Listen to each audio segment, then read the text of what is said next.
Hey guys, welcome back to my channel. So today I'm going to be making a banner or bunting, depending on where you're from, for a baby shower, and film a video while I'm doing it so that you guys can do it yourself.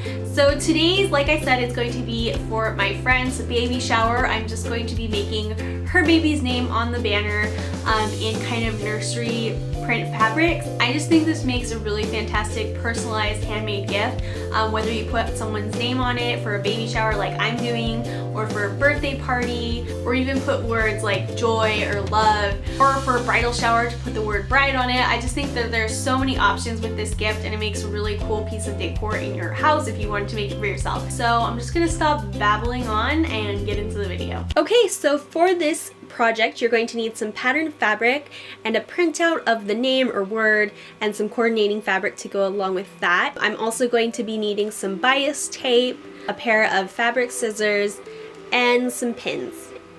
To make the pattern for the pendant, I'm just going to take an 8 by 11.5 inch piece of paper and fold that in half widthwise and tear it down the center. And then I'm going to take one of those halves and fold it lengthwise and cut it from corner to corner diagonally across the paper. And that's just going to make the perfect size pendant for our banner. Next step, I'm going to be ironing all of my fabric. It's just going to save time in the long run, so you really don't want to skip this step. To cut out the pendants, you're going to want to have a double thickness of fabric with the right sides facing out. I'm just going to lay my pattern on top of it and pin it in place, making sure that it's kind of straight and going along with the grain of the fabric. And I'm just going to cut it around all 3 sides with my scissors.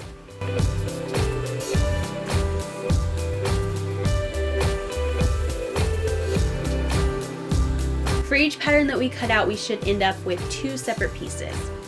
Now the name I'm going to be making has 4 letters, but I also want a blank banner on each side. So I'm going to be doing 6 total pendants, and because I have 3 fabrics, I'm going to be cutting out 2 of each fabric, and then I'll just alternate them on the banner.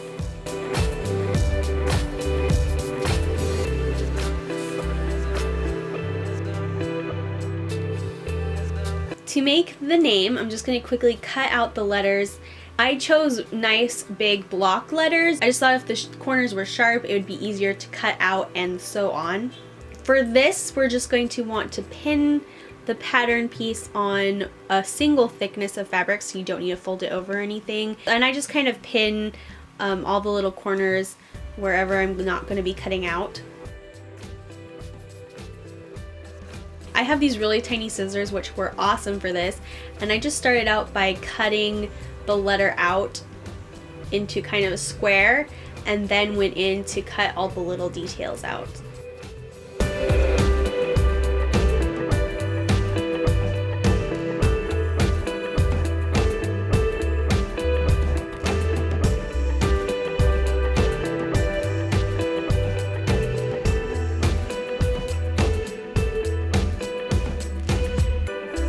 And you should end up with something like this. You can kind of trim up any little edges that you kind of missed.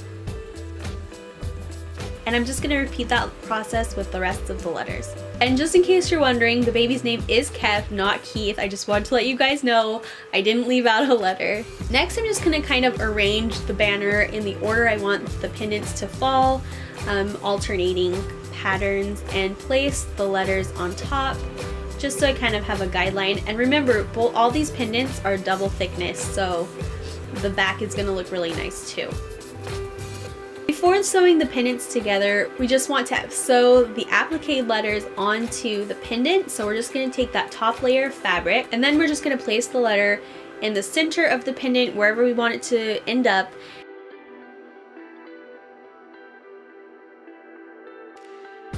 And then pin it in place so that it doesn't move around when we sew it. And I'm just going to repeat that same process with all of them, making sure that your setting for your sewing machine is on the zigzag setting to zigzag the letters on. And you might want to practice this on another piece of fabric. I did, but I didn't film that part, just so you can kind of get it right before you go and do it on your banner. And I'm just going to sew along the straight line, stopping at each corner to kind of put my needle down and then lift up the foot and turn it and then keep sewing, and just around every single corner. It just makes it so much easier and the corners all look nice and crisp. Like I said, practice makes perfect with this, so practice on some pieces that don't matter first. You're going to regret it if you do it on the first piece. To sew the pendants together, you're just going to take that back piece that we left earlier and put them this time the right sides facing together. Is sew along the two long sides. You need to leave that top side open so you can flip it back right side out. To get a really crisp corner, you're just going to get in as close to the stitch as you can on the very point of the banner and cut that without cutting the stitches, and it's just going to help to get a really crisp corner.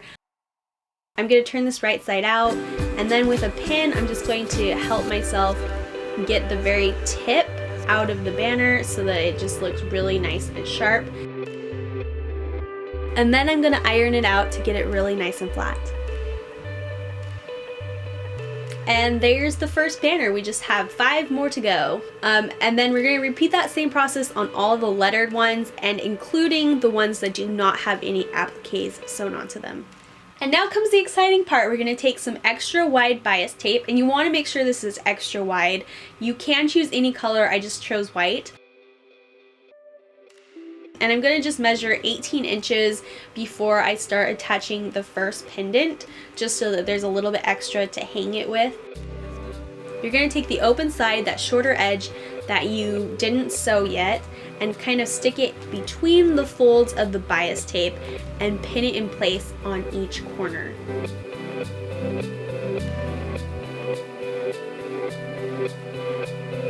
I'm measuring 1 inch in between each pendant and then just putting 2 more pins in the corner.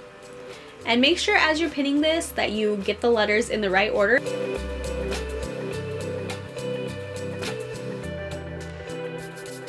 Once all the letters are pinned into place, you're just going to start at the very corner of the fabric, back stitching first. Sew along that first 18 inches of fabric, getting as close to that inner edge as possible without actually going off the side.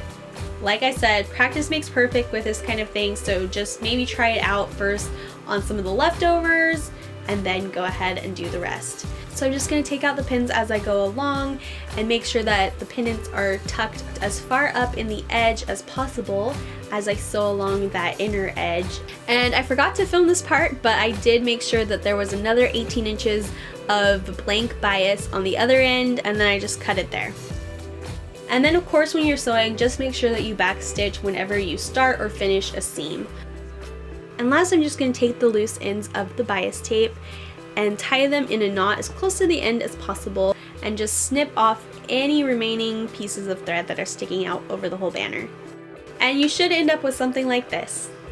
So that's the end of my video. I hope this tutorial was pretty straightforward and easy to follow. If you have any questions, just ask me in the comments down below and I'll try to get back to you. If you like this video, hit that like button, and of course subscribe if you're new to my channel. I'll be uploading videos every Monday, so stay tuned for more in the future. Hope you guys are having a fantastic week, and I'll see you all very soon. Bye! Hey guys, it's Justine, and once again I'm back with a haul for you all. This one's not going to be that big because I haven't really been doing very much shopping this month, but I wanted to go ahead and share what I got with you guys. So the first place I went to was Forever 21. Daniel's sister Jen was visiting us from Texas, and she was only too happy to accompany me